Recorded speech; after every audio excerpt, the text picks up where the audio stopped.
Okay, today we are talking about getting over our fear of being seen. Whether you are a content creator, you want to be a content creator, you're starting a YouTube channel, or you graduated high school, college, you want to start a new job, or it doesn't matter what you want to do. If you are a painter and you want people to know that you finally paint, if you are somebody who gardens and you want to enter into a garden competition, I don't care what it is, or you just want people to know your hobbies, there's more to you, whatever it is, this video is addressing our fear of being seen and being judged for the things that we desire to do in our life.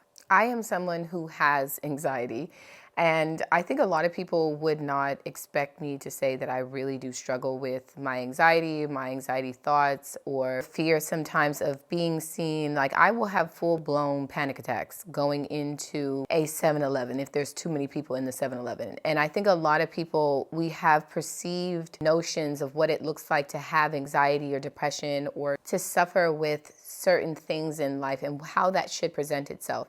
And so we can kind of count ourselves out if we're someone who on the surface is maybe advancing through life at a normal pace, or we're achieving certain things. We can dismiss or gaslight ourselves out of thinking that the certain things that we're struggling with that we still want help with, that they're not big enough to actually bring to someone else's table.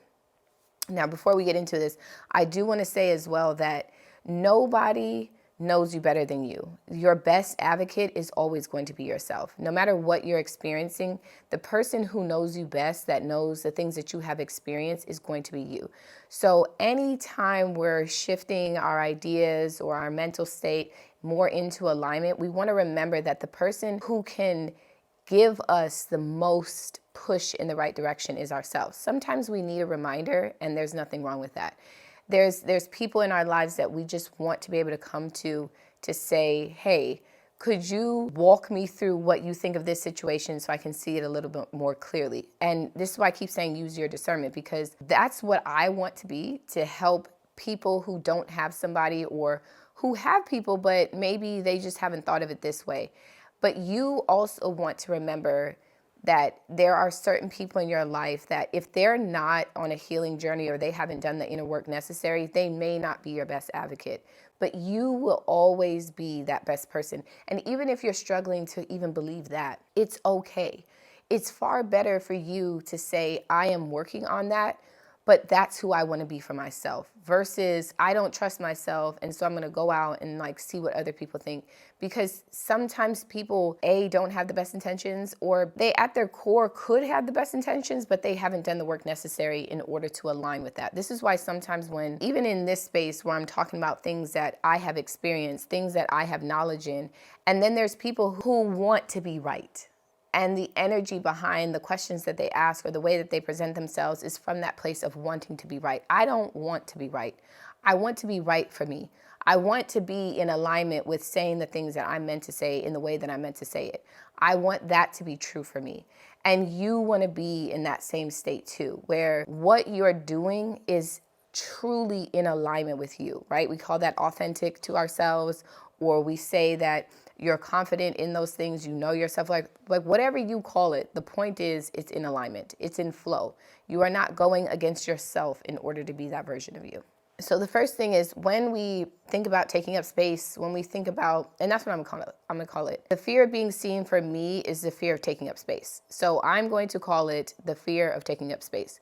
So when we think about taking up space, when we think about being seen doing the thing that we want to do, the thing that is most in alignment with us, the thing that our soul feels called to do as our time as a human, the feelings that come up for some of us is the fear of other people seeing us and judging us for the thing that we're doing, wanting to somehow, knock us out of our position, right? Sometimes that's what and it's real. Like, I'm never going to dismiss that and say that that's not real, because I've had people in my life who do that. But when I change the way I think about it, when I engage with it differently, it allows me to see the energy behind it, and just to decide if that's the truth, or is that from a skewed position that I am viewing this thing. So when we're thinking about the people who would judge us the most, and we're believing that they're going to have a lot to say, I said this in my last video, but the exercise that I did from a content creator who was talking about the fear of being seen, and I believe that's what it was, or the fear of judgment, I can't remember. But she talked about itemizing the people that we judge, why we judge them, and what attracts us to those people. And I actually wrote down people who I very much so dislike and who are not very kind to me and who are exactly the kind of people who judged me when I decided to step out and be myself. And I put them on this list because I wanted to see them differently. I wanted to view their judgments of me from a different perspective. And what I got from that exercise was very eye-opening for me, because it allowed me to not be a victim of theirs. And I've said this before in other videos, when I started to see these people as people who could never show up for me because they could never show up for themselves. These are people who are genuinely afraid of being seen, taking up space. These are people who refuse to follow their dreams because the moment you step a toe out, and if you are in the online content creator YouTube space, you know what I'm talking about, because you're the person who's actually putting yourself out there, and it's very easy to judge from the seats, from the audience, from the I'm never going to do what you're doing, but I like the idea of judging and criticizing you. You could have said that differently. You should have said that differently. The way that you showed up wasn't right. The title wasn't right. The picture wasn't right. It is so easy to do it from that seat. And when we're here, what people don't realize is how vulnerable you are making yourself by being the person who's willing to stand up, raise your hand and say, I had the answer, or I believe that the way that I see it might add to the collective. And a lot of times people are afraid of that. And most people could never even appreciate the thing that you're doing until they actually do it. And this is with anything. Like even going to school, I genuinely loved my college education. I loved the studies of psychology. I loved being completely immersed in that world. And I also walked away realizing that we do not have all the answers. And the best way to gain the most from psychology, from therapy, from mental health, from spirituality, from anything that is in the space of exploring yourself is to explore yourself. It's to connect with yourself. When we are brave enough and courageous enough to say that I want to know myself on a deeper level, what comes is massive, massive growth and answers that I genuinely, wholeheartedly do not believe would come if we are only seeking them from someone else. Sometimes you guys ask me about book recommendations, and yes, I have read books on this subject, on these subjects, but for me, one was my college experience. That's really when it was like mind-blowing for me. But also because for me, I am a spiritual person. I did grow up with religion, and then throughout my years, I decided to ask questions that did not, for me, get answered fully when they were under the faith umbrella, under the religion umbrella. So I decided to ask them differently. So I personally believe that there is such wealth of knowledge from that psychology, spirituality space where the two meet. There is so much in there. And the information that I gained was not necessarily from reading books or other people's experiences. It was from asking myself questions and being courageous and vulnerable enough to answer them without trying to sugarcoat it or look a certain way to myself. It was like, how honest can I be with why I've chosen certain people, why I've allowed certain people to stay in my life, like the inner work. And if you are looking for things to help you expand that, honestly, a simple Google search of books related to that field might help you, but it won't matter because you could read all the books in the world, but if you're not taking that information and applying it to your life, it won't matter. It won't add to your existence. As we always say, the things that we're experiencing now as adults or in different seasons of our life does have a link back to our childhood or our younger years, our formative years. And when we allow ourselves to explore those things from the perspective of using it to help us heal, of understanding it in order to eventually let it go, it does allow us to feel brave enough to say the things that we're meant to explore the avenues, the hobbies. I mean, taking up space can be something, it is a spectrum, as small as saying, I want to take certain classes in school, or as big as saying, I want to move to a different city, a different country, a different neighborhood. That is you truly being in alignment with the version of you that is fully embodied, has fully embodied the confidence and self-worth that you know you deserve to be in alignment with. If we think of this as energy, and energy is currency, and we think of the fact that every time we're authentic and in alignment with who we really are, we have the courage to say it the way that we're meant to say it, regardless of how anyone else feels about it. We are saying that the thing that is on our heart, our soul to say, we're allowing ourselves to connect with other people who are also in that same space. Not everybody is going to be in alignment with what you're saying. Not everybody is going to understand it from the energy that you're meant to put it out as. But the people who are will find you. The people who are meant to will see home in you. They will feel comfort in your existence. And the people who are not, it is okay that they are not. We want to recognize that some of these people are battling things that we will never be aware of. And it is not our purpose to say it to them in order for them to shift. That is for someone else. And I say this many times, but you don't know the lessons someone else is meant to learn. And when we're trying to, for some of us, our lesson is that we need to recognize that not everybody is going to like us, and we don't need to be liked by everybody. Not everybody is going to align with or enjoy the way that we say things or how we say things, and that's okay too. When we talk about the anxiety of being seen, taking up space, and how do you do it without the fear of judgment or being ridiculed, you want to bring that energy from the external space internally. You want to, those feelings that you have where, oh my gosh, they might say something. What if they say something? You want to bring that back to yourself. And you want to say to yourself, how do I feel saying it the way that I meant to? How do I feel aligning with the energy of my own soul? How does it feel for me to walk authentically on the path that I know I meant to? The other thing about taking up space is recognizing that sometimes we are in a season of life and those seasons change. And allowing yourself to say, in this season of my life, this is the thing that I'm pursuing. And in this season, it's something completely different. And the two don't have to be connected. Another thing that I find very interesting is also in this education space, academic space. I keep saying this, but I went back to school when I was 30. Literally 29 years old, about to turn 30, and I signed up for college. And it was because I was giving myself permission to decide that I could do it, that I could go back to school. And I had more confidence to do it. And so I didn't feel as insecure as younger Alonna did when she was going through school. I graduated with honors, and I was very proud of myself because I was so nervous about my first day at school. Like a child, I was really scared. And now, being a graduate, I do not feel my education was nearly as significant.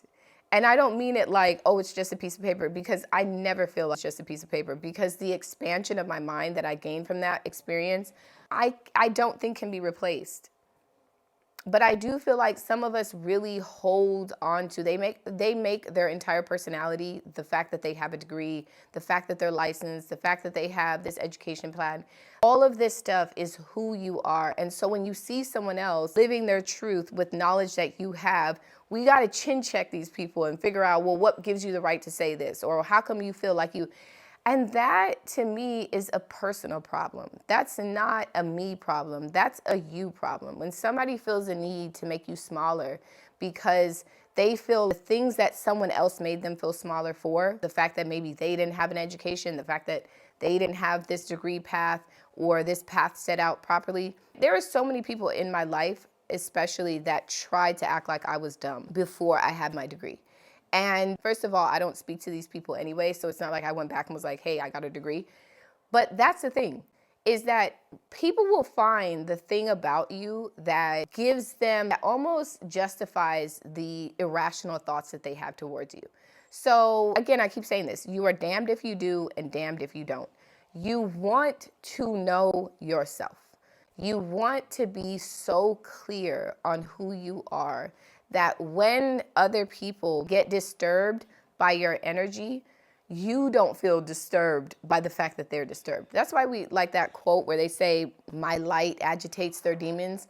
It's the same thing, right? And I'm not saying these people are filled with demons. I mean that your happiness, your joy can absolutely disturb someone who feels depressed or not happy. Your happiness and your joy could absolutely, in your relationship, if you're happy with your husband, you're happy with your partner, you're happy with your kids, or you're happy with your job, it can absolutely disturb somebody who is not happy with their job, who does not have a partner, or they're not happy with their partner, or they don't have kids, or they wish they had kids, or they don't like their kids, whatever it is. And so we want to be clear that it is not our job to make someone else feel comfortable with the fact that we are in alignment with who we are meant to be. That journey through life is genuinely one of the most gorgeous things that you can ever do. And there's so much room to expand and grow on that journey. And when you limit yourself from taking up space in the way that you want to, I mean the smallest things. When I was younger and I was asked what I wanted to be, I really distinctly remember in 5th grade wanting to be an ice cream woman. I wanted to drive an ice cream truck. Now, I'm not saying I'm gonna go buy one and do that, but let's say in order to honor that, I make ice cream, which I actually do. I really do like ice cream. And what if that was part of me giving my younger self acknowledgement that that's what she wanted to do? That's what I mean. Your younger self could have wanted to be a painter. And let's say you are not an artist, you don't have any of those skills, but you decide to go to one of those sip and paint things. I've done that. That was fun, right? My art project was not the sexiest, but it made me feel good to do it. The same thing with you. Honoring yourself, taking up space doesn't mean that you want to go do a TED Talk or you're trying to be the president. It could just mean that you are no longer silencing yourself. You are no longer downplaying yourself. Another thing about this is that when we say that quote of her beauty is not an absence of yours, her intelligence is not an absence of yours, we have to get away from absolutes. This idea of it's black and white only, and there is no shades of gray, there are no other colors, it's either yes or it's no. That is such a limited mindset that stifles your own growth. If you are living from a space because you were taught this way, or this is what kept your body safe before, it's what made you feel safe before, is to have these absolutes, just for a little bit. Like tiptoe through the forest of curiosity in which you allow yourself to say, well, maybe I might not know everything. Maybe I might not have the right answers. Like even when you watch videos or you engage with whatever it is that you engage with, instead of engaging with it from a place of, I have to be the one who's right and know the right answer, and these people have to be wrong. But if we engage with it from a place of curiosity and flow, we find that we become less attached to things. This also goes back to that idea of internal locus of control and having agency over yourself, having control over your own thoughts, right? You can't control life. You can't control what people do or how things go, but you can absolutely, you can even control your own thoughts sometimes, right? Like that's a real thing. However, you can decide the direction and the emotions that you attach to certain things, like the certain thoughts that you do have or the certain energies that you do feel and the way that you react to certain things. That can be more in our control than anything else. And that could be exactly the thing that helps you navigate life in a more clear and concise way. So I challenge you to be courageous enough to take up space, to allow yourself to dream bigger, to feel like it is possible for you. And whatever that means for you, let it sink in. Let it really go past the surface level. Let it go down into your internal core and shake things up and allow you to really stretch past. Connect with that inner child. Remember back to when you were a kid and what you really wanted to do. Don't crush those dreams. Don't think of them as silly or stupid and what were you thinking and how could you? Everything that we do is an opportunity to learn and grow and become a more realized version of ourselves. It doesn't mean we're trying to be perfect. It doesn't mean we're trying to be right. We're just trying to be curious enough to ask another question. You know what it reminds me of? In iRobot, when that hologram was saying, when Will Smith, I can't remember his character, but he was asking questions in order to figure out what happened to this man. And it kept saying, that's not the right question. That's not the right question. And you think to yourself, why didn't he just give the answers? Why didn't he just tell him who murdered him and what was happening? Because it was more complex than that. He had to ask the right questions in order to explore, in order to shift his initial judgments of that thing, of what was happening, of the robots, in order for him to engage with that information and change his reality. And the same with humans, the same with you, the same with me. Sometimes we are not asking the right questions. Sometimes we're too afraid to ask the right questions because we're afraid of the answers. And when you are alone and safe in whatever space that you're in, really try to remember that it is safe for you to ask you deeper questions. It is safe for you to explore why you do certain things, including why we don't feel like we can take up space, why we feel like it's for somebody else and not for us. It is for you. It is for you. Your name is on it too. Whatever you desire, whatever you want to become, you can do it too.